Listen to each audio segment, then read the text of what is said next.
What's going on, you guys? Welcome on back to the channel. Now, the final episode of Weekly One Piece just aired the other day. Honestly, that feels weird to be even saying out loud because One Piece, at least for me, has always been around for me in the anime. Like, it always was that elusive figure that am I ever going to catch up to in the anime? Finally caught up to it. And now, Weekly One Piece is gone and it's going to be replaced with Seasonal One Piece.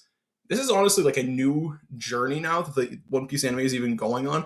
But what I liked about this final episode is the animators knew this was the end of an era, right? This was the end of weekly One Piece anime episodes. So they took it upon themselves to make this not only one of the best looking episodes, but honestly, it was one of the best directed episodes of One Piece I've seen in a long time. So honestly, man, let's get into it. Let's talk about this final episode of Weekly One Piece. So, first things foremost, I want to talk about some of the changes that the episode made because for me in the manga, like when it came to this stretch, the pacing, in my opinion, felt off for me, right?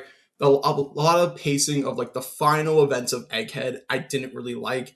It felt really disjointed and all that. So, what I was really looking for going into this episode was are they going to make creative choices and creative liberties that elevate the source material? And they did, right? So, my favorite thing that they did was they took the Vegapunks, like they're essentially their death, and going like up into the clouds. They moved that to like near the beginning of the episode. So, you're not seeing like later on in the episode of them finding out like with us in real time that the Vegapunks like essentially went up into the clouds. That's my main thing that I didn't like in the manga, right? We found out like with Luffy that they went up into the clouds, and honestly, that was one of the worst instances of pacing during this final stretch. So I like that we basically started the episode with that, and then we get to see Luffy figure it out later. I thought it was really good for the emotional aspect of it because even though we knew, Luffy didn't. So I thought that was really good in that moment. Now, another thing that I really liked about this episode was, man, everything with Saturn. The Saturn stuff was crazy. Now, Saturn's death in the manga was already great, but the anime here took it to like another level that I didn't even see coming.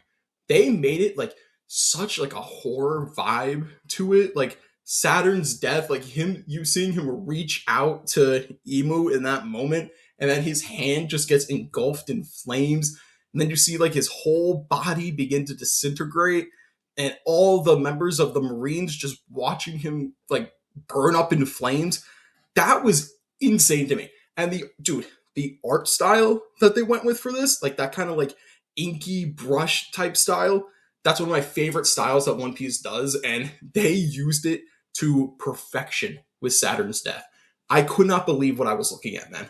They absolutely crushed it. Like the animators knew, like again, this was the one of the biggest moments in the One Piece manga, right? The death of an elder. How are they going to tackle it? And man, like I said, they absolutely knocked it out of the park in terms of the adaptation of it, elevating it from the source material. Like the OST surrounding it was very haunting as well. And like I said, the art style for Saturn's death, and then you just see the skeleton roll out. Dude, it was just perfect. But it also was kind of funny though, because all these Marines and all that are literally watching him die. So it's like, why do you guys still want to work for the world government? But other than that, man, one of the best adapted moments of the entire episode for me. Like, I didn't think it was going to be that good in terms of the adaptation, but Saturn's death, man, makes it one of the best episodes in the One Piece anime just because of how they tackled it. Now, moving on from that, I want to go into now like the final stretch of the episode. One of my favorite things that the episode did was like first of all, Luffy finding out about Vegapunk, it felt a lot more emotional. You could tell Luffy was dealing with some like really big guilt in that moment because Luffy promised himself like near the beginning of this arc, he was going to get Vegapunk off of the island. And to him, even though he got everybody else away from Egghead, he still felt like he failed because he didn't get to save Vegapunk in the way that he wanted to. But when you see him realize that no, he actually did save Vegapunk because all of the different Vegapunks now are in Punk Records. You get to like I like that moment so much because you see the weight being lifted off of Luffy's shoulders in real time, and that's when he gets excited and starts to eat properly again, like eat like the exorbitant amounts of food that he usually eats, and then joins the rest of the giants for the party. That's one of like it was a quieter moment, it was a more subtle moment, but I thought that was one of the best moments of the episode, and for me in terms of handling Luffy and handling his guilt.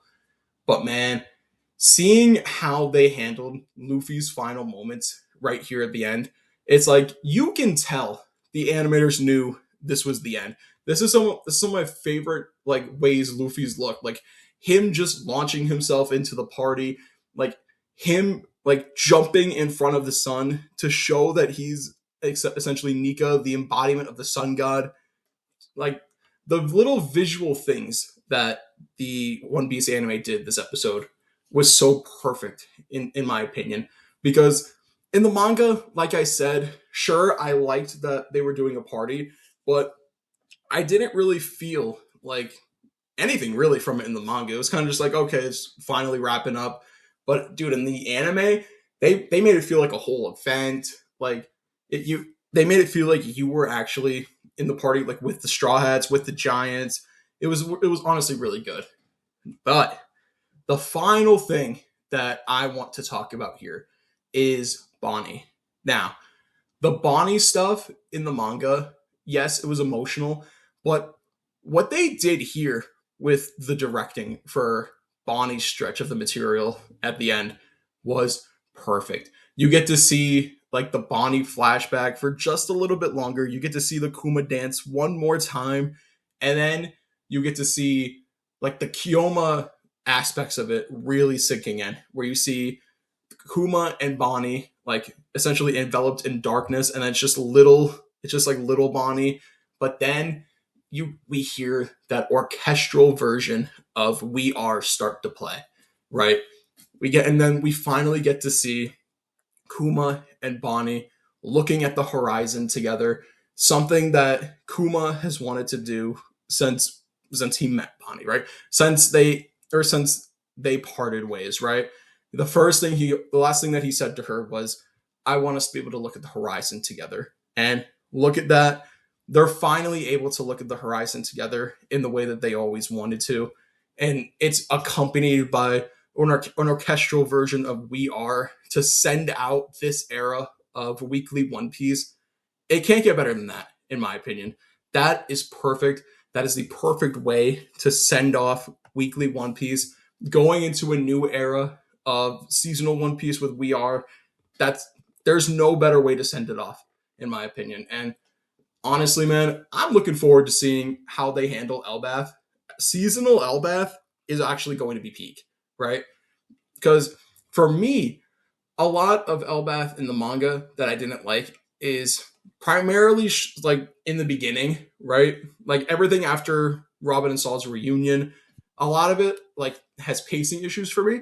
So I'm looking forward to seeing how the anime tackles a lot of the beginning portions of Elbath, right? Because that's what I think we're going to be getting in the first, I guess, season of Elbath.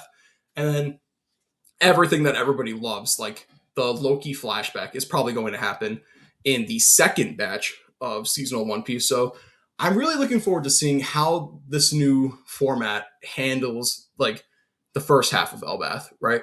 I think that's going to be very interesting to see play out. And man, I just can't wait. I cannot wait for this new era.